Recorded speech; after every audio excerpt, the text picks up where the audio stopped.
Have we exhausted the AMO issues? Or we can move to head of maintenance? Okay. For the AMO, I have one more item that you can handle. It's nothing to do with the exemption process. On the matter for workshop manager, we've talked about that sub-regulation 7, Bravo, the OEM or approved training as applicable on engine components on specialized classes and ratings applied for or approved. Sometimes you're presented with scenarios where some of the manufacturers have stopped being existent, and you're left with a situation where you have a shop or particular shops that are doing the overhaul of certain items. Is it possible for us to consider, in terms of initial trainings, the OJT in that case? And if the OEM has to remain here and approve trainings, maybe we can use the term acceptable trainings to the authority. That's my suggestion on that. And then on the other issue is the recurrency for the type trainings. Can we have a bit of flexibility in terms of OJT? Because sometimes some of these companies that are abroad are not always forthcoming. Some of them would say this is available, then later on a change might come. Maybe for your consideration. Thank you. Thank you. Before Helen, we can answer your question. I'll give Mr. Lumutu to answer the one with regard to recurrency, and then I will give Kakai to handle the one for the workshop. Thank you.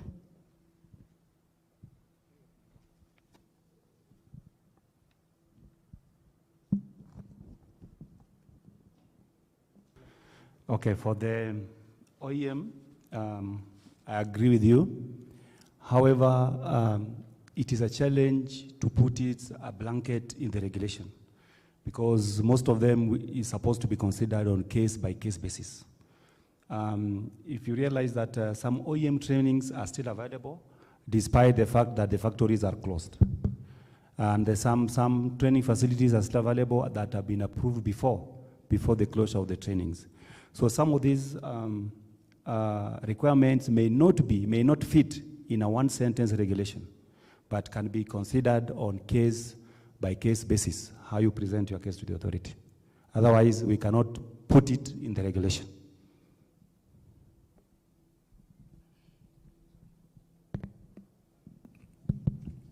Okay, thanks. Then Kakai.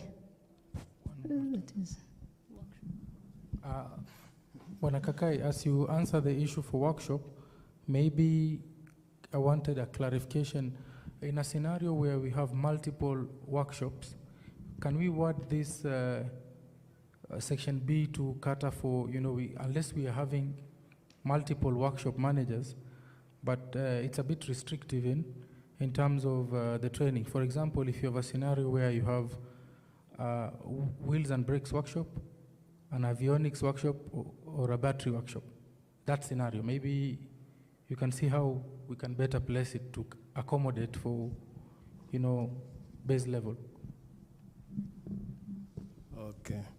I think on the workshop, workshop is under, rather, it originates from the vendor being the manufacturer of those components.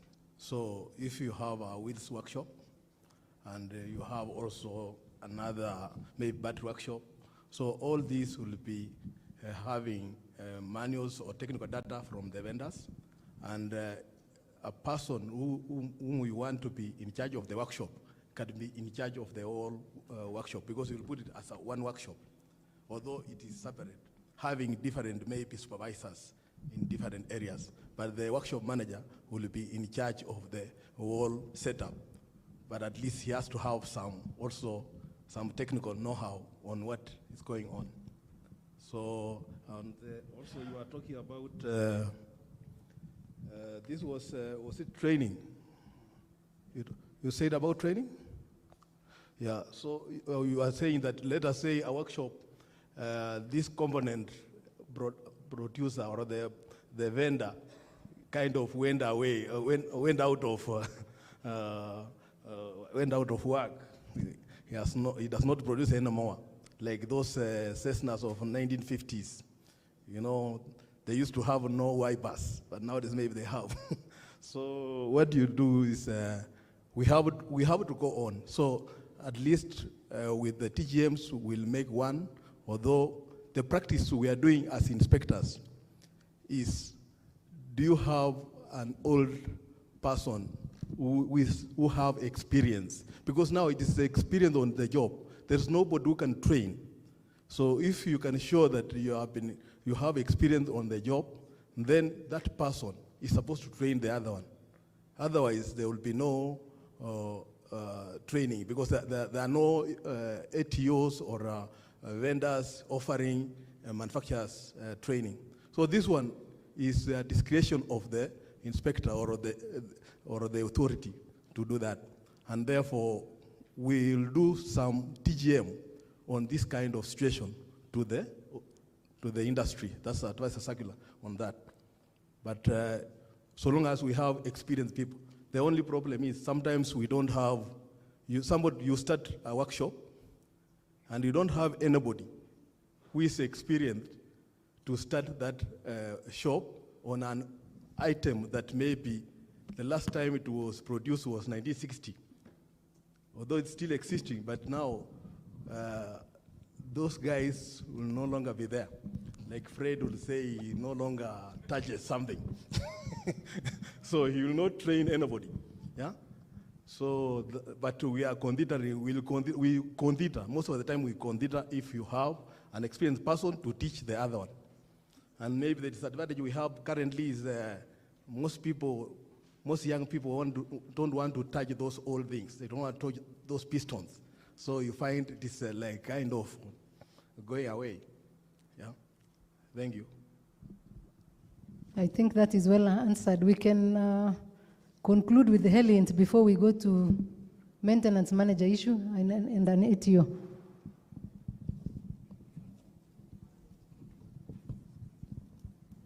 Madam, I would like to bring your attention to AIC 0722, which you mentioned was released on the 12th of February. Now, this is all very well received and appreciated, but we do find that there's a lot of references made in this circular for, not myself, but a lot of the young talent coming into the industry will be subjected to hindrance, and particularly with regards to a syllabus, a syllabi, to permit somebody to reference accurately before sitting an exam. So therefore, the request is for your consideration to provide a proper reference syllabus from the maintenance organizations referenced to facilitate this process. Thank you. Yeah, thank you very much for your input, even your understanding of the new AIC. However, for now, I would say that that matter is much on the PEL issue.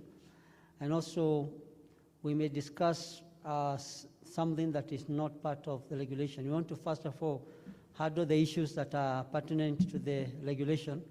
And these are subsidiary regulations, or rather guidance, the AIC. So let's not deviate so much than going directly to the technical issues that are in the regulations. Thank you very much. Thank you, Acting DASA. I think we can now proceed with the maintenance manager issue under an ATO, that is personnel licensing regulations. And as we embark on this item, I want to invite Manager Personnel Licensing kindly to sit here with us so that we document our resolutions today. Because in the last sitting in December, we talked and we agreed on a position. But this is not reflecting in the draft ATO regulations. So maybe, Manager Personnel Licensing, kindly, we need to document it now. We are not going to do anything after this. because we know the requirements of ICAO. And I thought we did last time. I thought we wrote it down, and as agreed. Okay, I think this is one forum, maybe about five minutes of your time, whereby we are going to show you ICAO requirements so that we make a decision in this room today and say, as a team, which way are we going to go? Not the way we normally do things, but what does ICAO require a state to do?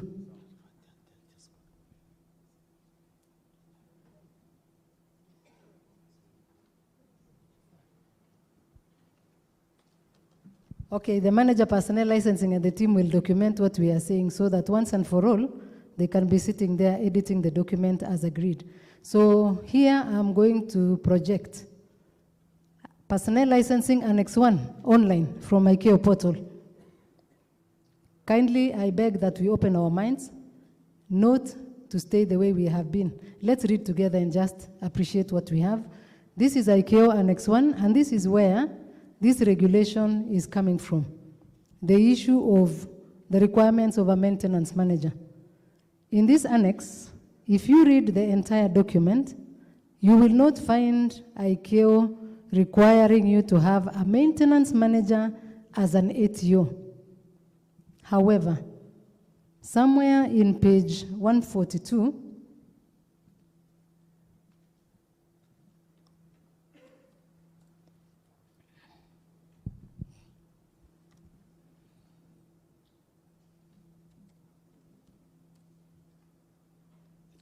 in this particular page 142, there is something highlighted here. It says guidance on the approval of training programs can be found in the manual on the approval of training organization.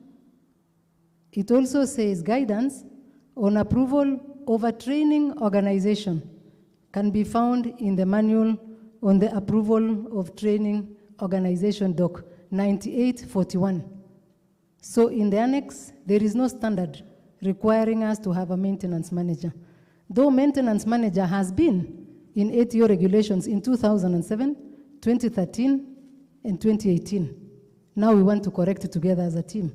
If you look at the document mentioned here, 9841, again downloaded from the website, we are not going to read the whole of it, but just to appreciate what ICAO is saying. 1.3.2, each ATO should have an accountable executive and key managerial personnel. Typical key positions include what has been listed there. A, accountable executive who may also be head of training. B, head of training. C, instructional services manager. D, quality manager. E, maintenance manager, if applicable. And F, safety manager, if applicable. We agreed that in the current regulations, we should actually coordinate with legal to add for us that thing, if applicable. How do you put it there? Note, look at note 1. It says a maintenance manager is required if the ATO operates devices for which the Civil Aviation Authority, CAA, regulations mandates a maintenance program, e.g. aircraft, qualified simulation, training devices, or air traffic control equipment. That's it. That's it. So this is what we have from ICAO, meaning that the qualifications for this maintenance manager cannot be a licensed aircraft maintenance engineer, as is today. Because where will we take people who do training on the simulators? Air traffic control equipment. A maintenance person for air traffic control equipment cannot be a licensed aircraft maintenance engineer. Somebody who has an approved maintenance program for simulation training devices cannot be a licensed aircraft maintenance engineer. So then it means the authority shall specify those qualifications for maintenance manager, not in these ATO regulations, at least in a guidance material somewhere. But if we still want to put it in the ATO regulations, Why not? But put the correct qualifications there. That was our submissions in December. We agreed. And we said we are going to amend that regulation. Manager personnel licensing, I hope, if this congregation today is in agreement with this, then we move that way so that we look at aircraft maintenance. There are those ATOs that train aircraft maintenance engineers using an inoperative aircraft. For sure, they will not need a maintenance manager because there is no requirement for approval of an aircraft maintenance program for that particular aircraft. So I thought if we approach it this way, we will resolve our issues. We sit with air traffic control people and ask them for the equipment that we use for training. Who is that maintenance manager? Who is qualified to maintain that equipment? And then we put our qualification somewhere. And at the moment, we don't have those qualifications defined anywhere, meaning that it is something new that is coming. Now, again, in this same document, just below it, ICAO has recognized everybody, the complex, the small operator in this ATO. And so we said, because we cannot put this in the regulations, we will do a TGM.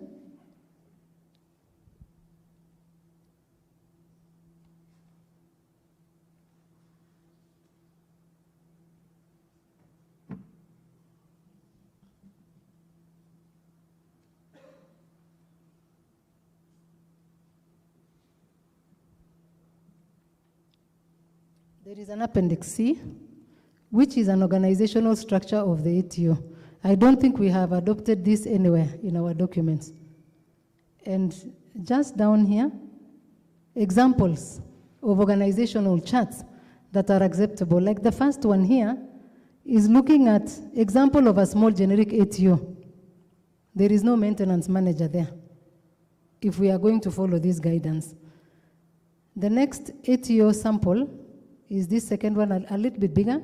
Example of a small, medium, complex, generic ATO. Again, there is a chart given by ICAO looking at all scenarios and all kinds of training organizations. Not only pilot training, also engineers, traffic control, cabin crew, and others. And there is this example of a large, complex, multifaceted ATO that ICAO has given all the options, which can accommodate our stakeholders and our business investors in Kenya and beyond. So you see here, there is a maintenance manager here in the AMO for the large complex organization.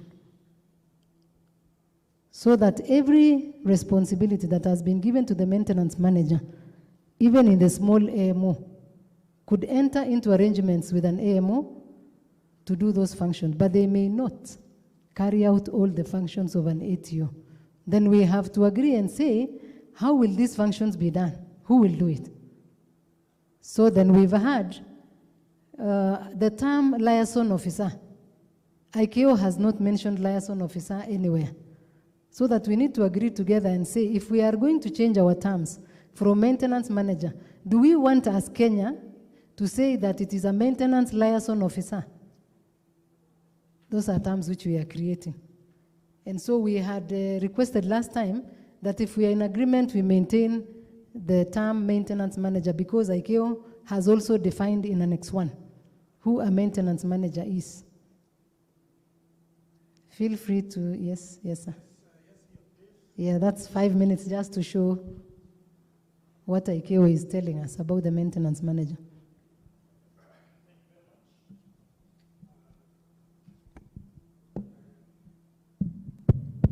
First thing first, let's not confuse ourselves. By law, KCAA is the legally authorized on matters pertaining to, so eventually the legal responsibility would lie with KCAA. So just to be clear, you can't go somewhere in the quarter that we agreed on this meeting, this is how we should go, and this is where we are. No. The way I understand it, I think you are soliciting for input, but eventually the regulatory body and later on. So,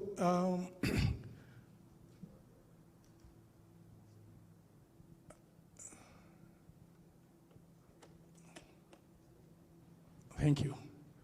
I said we're trying to do things in a very, very difficult way. I just don't understand why. ICAO, from what you've just showed, I've given a very comprehensive guidance, and the ICAO is there to guide. They have done so. So in other words, they have put the minimum guidance picture, format, and all that from the different scenarios for the authority to adapt, for the authority to take on. Luckily in the world, we are not alone. Aviation is a very collaborative environment. So some of these things have already been done. Now let me come to the point of what I feel is missing in our national or our scheme of frameworks. There is a key phrase, one word actually, 3 words. MTOE in terms of reference, the reference to the